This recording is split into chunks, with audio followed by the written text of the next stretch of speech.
Bring it back here to the Carolinas. Talk about a big match that's happening tonight at the Bank. Charlotte FC with the third match of its best of three series against NYCFC.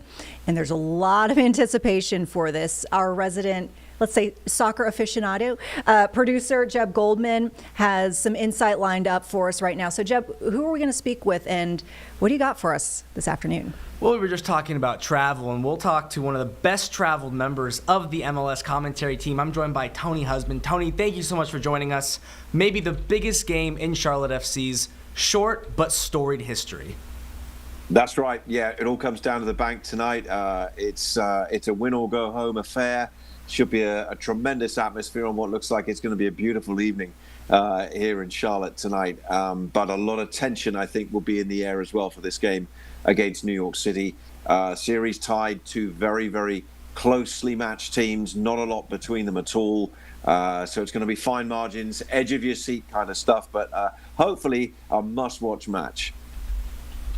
It should be a fantastic matchup between two very good teams that have been razor thin with their margins. Let's put it bluntly, Tony. What does Charlotte FC need to do to win tonight? They've got to be better offensively, without a doubt. I mean, they've played 180 minutes now of regulation soccer, if you like, against this New York City side, and they failed to score. And goal scoring is a concern. Idan Toklamati, the central striker, leading scorer for Charlotte this season, has not scored since he got a hat-trick against Lionel Messi in Miami back in September. That has to change because they are not going to win this game without scoring some goals against what is a very stout New York City defense. But that is the main area that Dean Smith will be concerned about going into this game. They need to open up the goal channels a little bit, find some way to score some goals to secure that place in the next round of the competition, which would be the conference semi-finals later this month. Wilfried Zaha, the designated player, likely team MVP when all is said and done, back at home for the first time in this series. A little bit wider pitch tonight, which I think should help and lend to his strengths. What do we need to see from him? You talk about getting goals offensively. It's very likely going to run through him. Most goals Charlotte score do. What do you want to see from him, and how can that make the team play better? I want to see that contribution being good, and I want to see it being high up the field as well. As you say, he's been an outstanding player in his first season in MLS. He's not been shy to go to the media and to use his own channels to just call out some people when they're critical of his performances. He's a very targeted individual, of course, on the field. He was the most fouled player in Major League Soccer this season. That in itself could be a significant factor tonight because it's where he gets the ball on the field. If he gets the ball high up the field and if he's fouled, then those are set-piece situations for this Charlotte team with some very strong and tall defenders who can get up into the box. Because this kind of game could come down to that one set piece, a free kick, something like that around the box that Zaha can deliver with quality, and that could be nodded in by one of their defenders or the likes of a Toklamati up there as well. So Zaha brings so many threats, whether it's on the dribble, whether it is unlocking defenses, setting up chances for other people. But he needs to have a good game tonight if Charlotte are going to get through. Looking at the main man for New York City, Alonso Martinez, whether you call it a moment of brilliance or blunder with the first goal and only goal of the series so far, personally, I think I speak for a lot of Charlotte FC fans when we were screaming at our televisions when it happened. What do Adelson Malanda and Tim Ream need to do to keep him quiet? Because he can run for days and days and days, and he's a little quicker than our back line, but that doesn't mean they can't keep him quiet like they did last time out. No, that's right. They'll want to keep him in front of them because you're right. He's fast. He's been recorded at over 22 miles per hour this season. He's a quick player. You don't want to turn this Charlotte backline around. I mean, Tim Ream is in his late 30s now. He will read the game if it's played in front of him far better than if they get in behind him. So that will be the key with him. They'll also want to squeeze things a bit because actually that's where New York City could have an advantage. Maxi Morales sits in that little 10 spot. And if you give him a bit of room, he can dictate play in much the same way that Pep Biel did for Charlotte this season so effectively. And, of course, he's a massive miss for Charlotte due to the knee injury that keeps him out for the rest of the season now.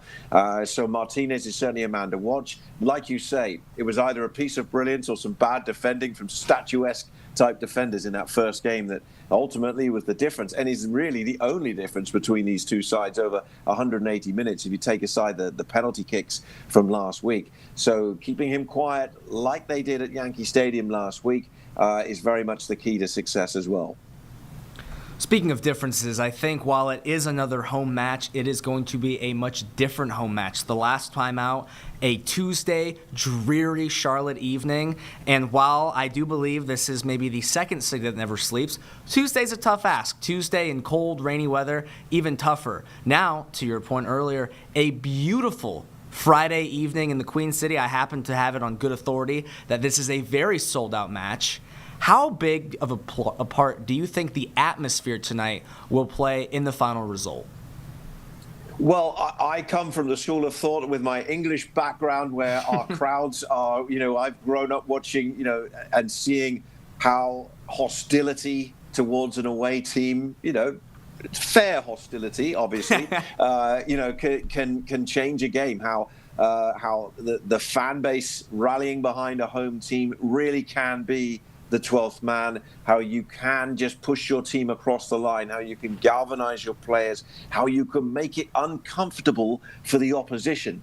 And those are all the kind of things that, Charlotte fans would want to do tonight against New York City, to just give them any edge they can. Because when you have two teams who are so well matched, you are looking for those finest of margins, any extra advantage. And a sold-out lower bowl bank, that's an advantage for Charlotte. The players have got to feed off that, but the fans are going to have to feed off it as well and really get into this game and keep the noise levels up and back their team, 200%, because this is a huge game, as you mentioned, in Charlotte FC's history. It's a great opportunity for the first time to reach the conference semifinals, and then you're talking about one-off games all the way to MLS Cup. And when you get to that point, anything can happen in a one-off match, and this Charlotte team with their head coach and the experience they've got can beat anybody on their day. So, this is a huge moment, and the fans have a huge part to play on what should be, like you say, a very nice evening as well. A historic game for a historic season for the club. For those of you who will not be making it out today, and there aren't many, you can hear Tony Husband on the call tonight, as he often is. His amazing calling of the games keeps us watching and interested. Tony, thanks so much for joining us. We really appreciate it. That's really kind of you, Jed. But what I will say is, if Charlotte fans make lots of noise tonight, I won't need to speak too much.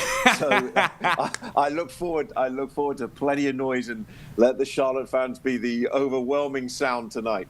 I have a feeling that is just going to be exactly what happens. Tony, thanks so much. Really appreciate your time. Cheers. 7 o'clock tonight at the Bank should be a fantastic match. Hope to see lots of you out there. I happen to know lots of you will be.